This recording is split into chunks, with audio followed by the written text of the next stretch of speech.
could never figure out at high school why our English teacher was so always going on and on that speech making was going to be needed later on in life. Kind of wish I had listened more. Or turned up more. Hey, it's just nice to be wearing a suit with that, you can go cool.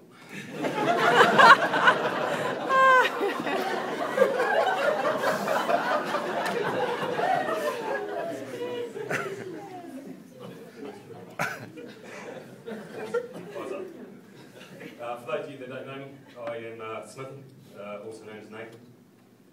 I've had the pleasure of knowing this boy since the tender age of 7, which, as Helen agrees, is a long, long time ago. We met at North Street School in the Fielding. I was fresh up from Christchurch. He was a slightly chubby ginger boy who just moved up really light. Kind of a friendship made in history. But we've had a bit of a special friendship.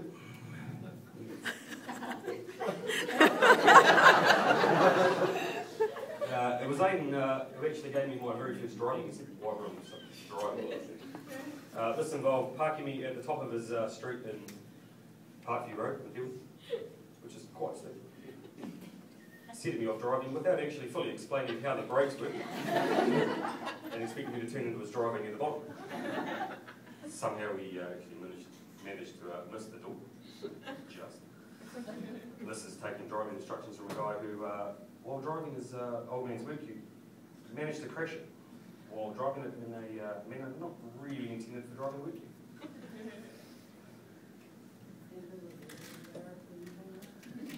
He spent ages trying to find out a story to tell later.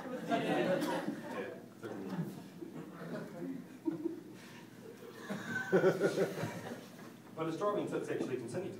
And on one of our first ever big knocks down on the booze while we were still at high school, I actually think JJ and Wilsey were there too. The end of the night came around. A few of us sort of said, hey, maybe you shouldn't be driving home drunk. His response was, nah mate, no one ever gets pulled over in these old Nissans, it'll be fine. Great advice if you've ever heard. Supposed to make me look good, Nathan.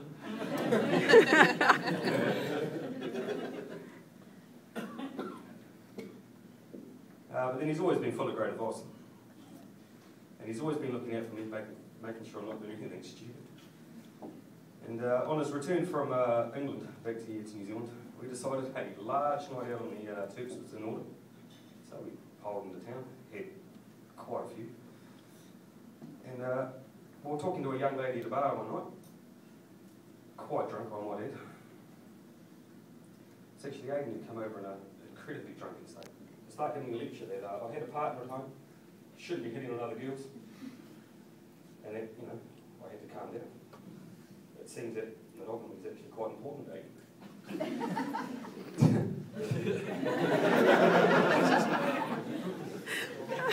Despite many attempts to explain to him that the girl I was talking to was actually the bartender, we've been buying trips off all night.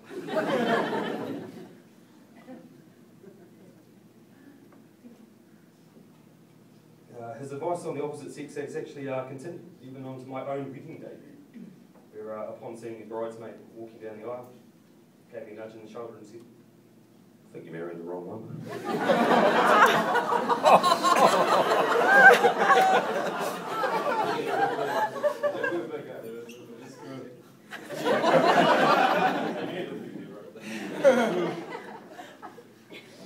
But through all his advice, I've actually always felt like a bit of a father figure to Aidan.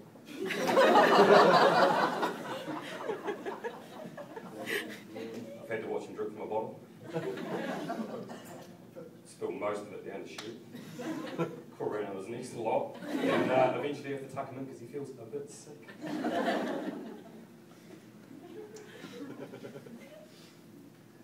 I guess the point I'm trying to make is we've always really been there for each other.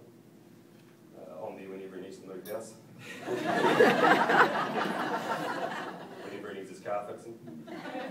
Or whenever his computer's not finding the content he's looking for. And he's always there for me when I'm blind drunk at 3 in the morning, need someone to crash. Followed by a ride home because I'm not quite sure where the car is. In all seriousness, though, I'm very happy Christy's finally made him settle down.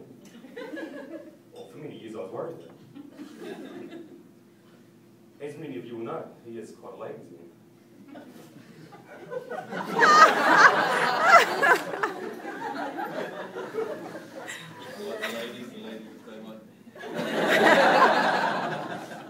Who else could accompany me to a upper class strip club on my own stag?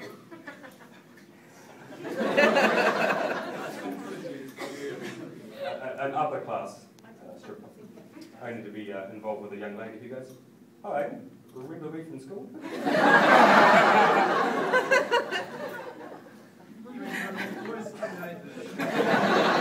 not talking about me, mate. We're not talking about me. We're not talking about the next week. I've gone and said it.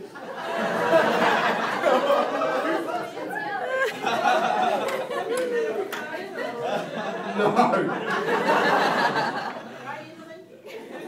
said I wouldn't swear. Don't smile, Emily. Don't smile. That's all right. While Christy's here questioning Aidan will no doubt have a few questions for Christy in the future.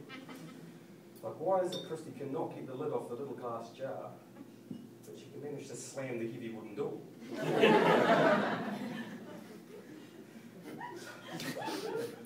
But in truth, though, and to her credit, Christy's actually made Aidan a very happy man. And I would assume he has made her a very happy man. I've known Aidan for most of my life, Christy. And a more loyal, caring and genuine friend you will not find. And I'm sure Christy's friends will say the same of you, if they were sober.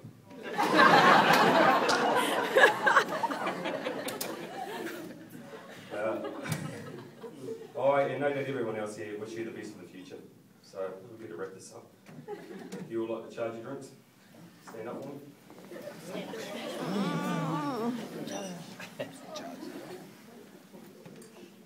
Christy, Aidan, we wish that through the years, your love for each other will only deepen and grow. And that many years from now, you will look back on this day, your wedding day, as the day you actually loved each other the least.